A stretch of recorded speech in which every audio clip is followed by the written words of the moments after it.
Yeehaw! How you going, folks? Today I have another book review for you, and I have The Adventures of Tom Sawyer by Mark Twain. Gonna take this little piece of straw out of my mouth because it's very difficult to talk with that. And welcome one and all to another book review. And as I mentioned, by Mark Twain, I have recently been enjoying Mark Twain's book, so I had this one in and I decided to read it. So let's get into it. For the introduction, this book was published in 1876, so it's got 100 and something years on it now, and it has stood the test of time. It's a fictional account of Tom and his friends in St. Petersburg, which is a fictional city as well, but based on Hannibal, Missouri, deep in the South, where Mark Twain actually grew up. Now, this was one of the first books actually written on a typewriter. I think the typewriter was invented maybe 1 or 2 years before this book was actually published. And so Mark Twain was one of the first people to actually write on it. I also read this book in Spanish. So if you have a look-see, it actually says Las Aventuras de Tom Sawyer. So this is the Spanish translation of it, which I was reading. And I'm going to get into a little bit of how that changed my reading experience. But essentially, the book is still the same. When books get translated like that, you know, I've read Crime and Punishment, which was originally written in Russian, French books, German books, whatever it is, you still get the experience of it, even though it is a little bit different. Now, this is an American masterpiece of literature. And funnily enough, he was one of the first well-known authors not born on the East Coast of America, because he was born, obviously, in the South in Hannibal, Missouri. So this book definitely has, it showcases what Mark Twain is about. I previously reviewed Life on the Mississippi. This is one of his, probably not the most famous. I think the Huckleberry Finn story is probably a little bit more well known, but this is right up there in terms of what Mark Twain's style is and some of his best books. Now, some of the themes, there was 2 themes that really stood out for me. One of this was the childlike naivety and optimism and innocence, I guess. And it was just interesting reading the book and seeing it through a child's eyes. Most of it is written from Tom's perspective with slight jump backs in and out from the narrator, who will add an extra piece of information or a little bit of cultural observation or something funny to add. But for the most part, you see it as Tom sees it. And it's just very interesting going through it and feeling that childlike innocence, that seeing the world through a child's eyes. And it's funny, it never feels like there is any real danger, even though there are moments in the book where you're sort of scared for Tom, I guess, because he's trapped in a cave where there's almost no way out, or he's hiding upstairs behind 2 murderers downstairs. And but you never feel like, oh, this is going to end badly. Obviously, I knew coming into it that Mark Twain doesn't write books about children getting murdered and bad endings. So I knew it was always going to end out okay, and that probably helps. But that being said, just the way that it's written through a child's eyes, with that naivety, with that innocence, it just draws you in and it makes you go, wow, this is super cool.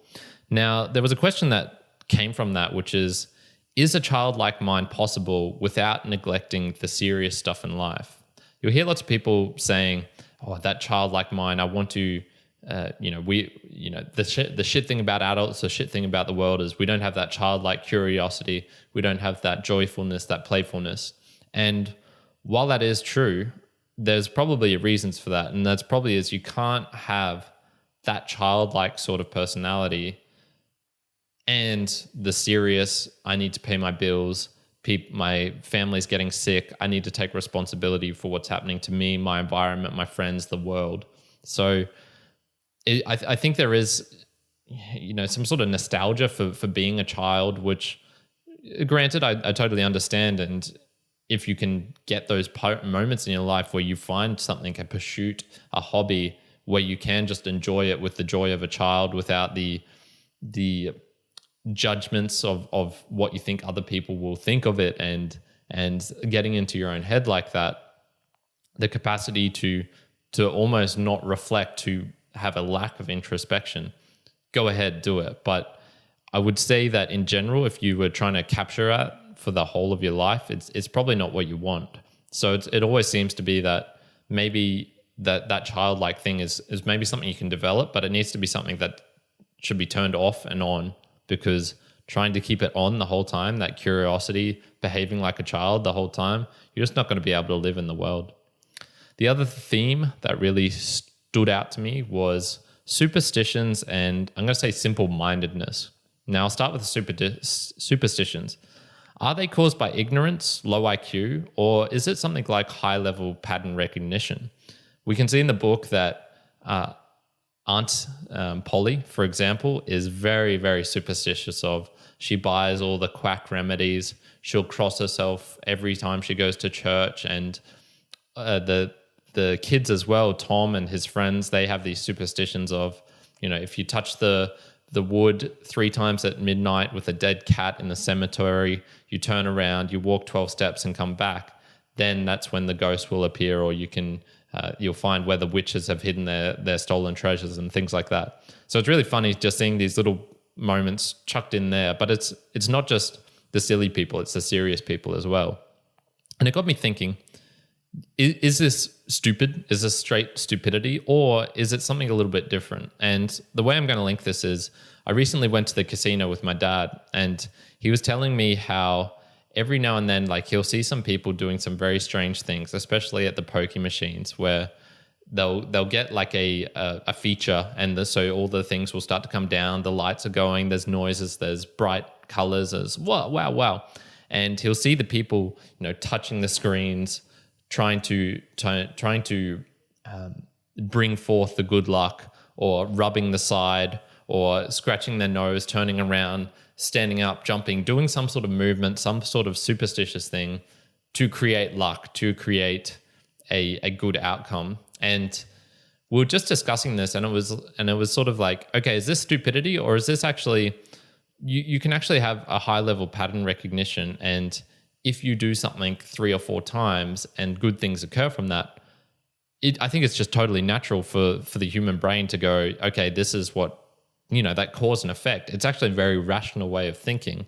The problem is you're just using selected outcomes, and the rational and the not irrational, but the unthinking mind, the simple-minded mind, they blend together very, it's never like you're one or the other. You're always a little bit of mixture of both, but a lot of the time you're in that sort of simple-minded, you're just taking in things as they happen and not focusing. You don't have the capacity to always be thinking analytically all the time. And, I think it's worthy of giving dues to that simple-minded mind, to that mind where you just take things in and you can create things, even though scientifically they're not going to be valid. And rubbing the side of a pokie machine is not going to give you more money. I'll tell you that right now. But there's something to be said for the mind, the capability that the mind can create those, even though it will result in actions and superstitions and outcomes that we all look at and go, well, not all of us, but probably the majority look at and go, okay, that's probably silly. That's not really doing anything. So I'm actually reading another book right now, Thinking Fast and Slow by Daniel Kahneman. And he talks about these differences between the analytical and the simple-minded. The not simple-minded, he calls them system 1 and system 2, but the mind where it just reacts to the inputs without a conscious effort on our part, and then the conscious thinking mind where you need to use strategic rationality to come and solve problems, essentially. And I guess what I'm trying to get out of this is we shouldn't be judging people for that, because they're still smart. It is still an incredible thing that you can collect 100 pieces of data and somehow find something that you think works in this data. People aren't rubbing the side of the machine because every time they rubbed it, they lost all their money. No, they're doing it because 1 or 2 times maybe it did happen and they thought, okay, maybe this is actually doing it. Plus it's fun. Maybe I'm over-analyzing this, but whatever. So just getting onto that, it sort of got me thinking as well of, I sometimes prefer those more lowbrow, but I would say real conversations, to the highly intellectual ones, to ones where you're delving deep and where you really need to be in that mindset. And I guess even speaking with people who maybe they have like a lower IQ, but they're more grounded, they're more real, they understand, they see things, and maybe they can't make those deep inner connections that some other people can, but they have a truth, a reality that is very foundational and very insightful as well, because you can sometimes miss the basic things through the complexity, whereas the simple things are actually what you want out of life. And there's lots of scientists trying to do that. If you look at the Mandelbrot set, for example, if you look at complexity, chaos theory in general, it talks about having a very simple set of rules. Langton's ant is another good one. Very simple set of rules expanding out into these beautiful complex patterns. And maybe looking at the complex pattern isn't the actual smart thing to do. You should be looking at the simple, easy thing to understand. Now, just in case you're wondering, I don't consider myself that smart at all. I'm very good at analytical, mathematical-minded thinking, but in other terms of smarts, especially emotional smarts, I have no idea. So that isn't a humble brag on my part. It's purely saying I'm good at some things, but I'm bad at others. And I think we're all pretty much in the same boat with regards to that. Now, my own observations of the book, the Twain style in Spanish, it translates so well. I was absolutely surprised. I thought, yes, languages can be translated. Everyone knows this. And even though you're not getting the original, you're getting some part of it, but maybe you lose something in the translation. Maybe there's something that can't be conveyed in English that can be conveyed in Spanish, or vice versa in this case, which is, the Mark Twain, the typical Mark Twain, funny, witty, satirical style. Maybe that doesn't translate into Spanish, but I can tell you that it did a pretty damn good job. And I didn't notice if there was that much of a different reading experience from reading it in English or in Spanish, because I've read Huckleberry Finn, so I haven't read Tom Sawyer, this exact book, but I've read something that's very, very close to it. And yeah, it was just, it was absolutely preserved, and shows how language doesn't alter the feel of the stories as well, unless it's a very peculiar thing. Now, I'll just give a bit of background info on this as well. So I was taking these notes while going through it. Every single word that I didn't understand, I put in these little cheat sheet notes. And so I ended up doing a bit of counting for this. And of I think it was about, of all the words in the book, I think online I read it was about 64,000 in English, or maybe 60,000. Translating that into Spanish, there's usually generally a 10 to 20% increase in the amount of words. So let's just say 66, let's just say 70,000 roughly. Of all those, there was only 1,200, maybe even a little bit less words that I didn't understand. So my comprehension rate was probably around the 98% mark for actually reading the book, which is pretty good. I think in terms of, granted, it's an easier novel, it's meant for children, but also for adults. So I was reading it at a level where I could basically understand everything. And yeah, it translated perfectly. So if you're learning another language and you're worried about that sort of thing, I wouldn't be too worried. I would say it's more, you need to practice more and get your language up to the desired level. And then that sort of feel, that enjoyment, those deeper connections between, I guess, the writing style and the evocative nature of what's being written will show up. And it's more just you not having done the practice, putting in the work to actually learning the language.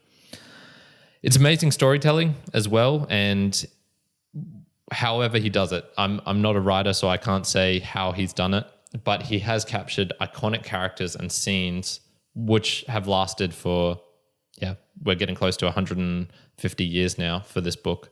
And I'm talking here about Huckleberry Finn. I'm talking about Tom Sawyer, Aunt Polly.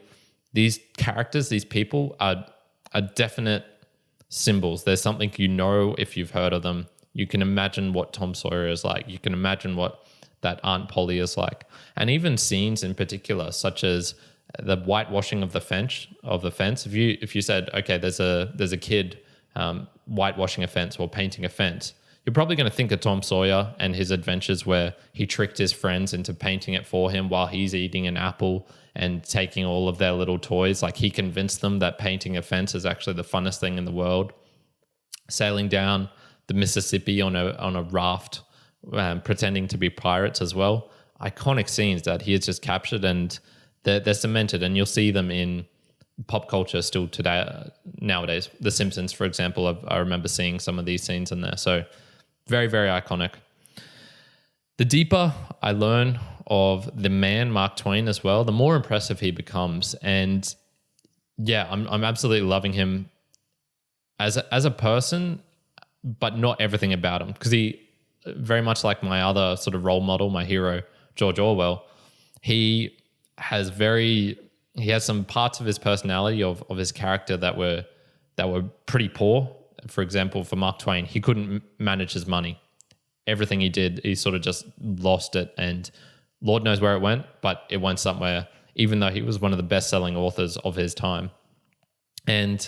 But that being said, his character as a person, like the ethics that he held, were radical for the time. He was an abolitionist, into the civil rights movement for both like blacks, whites, whoever, Chinese people, it didn't matter.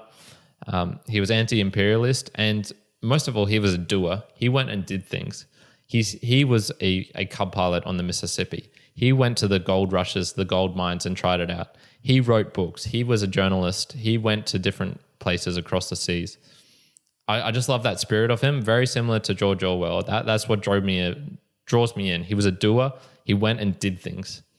Now, in summary then, with all of that being said, it's a superb book, although it took me a long time to read, reading it in Spanish and going through it meticulously.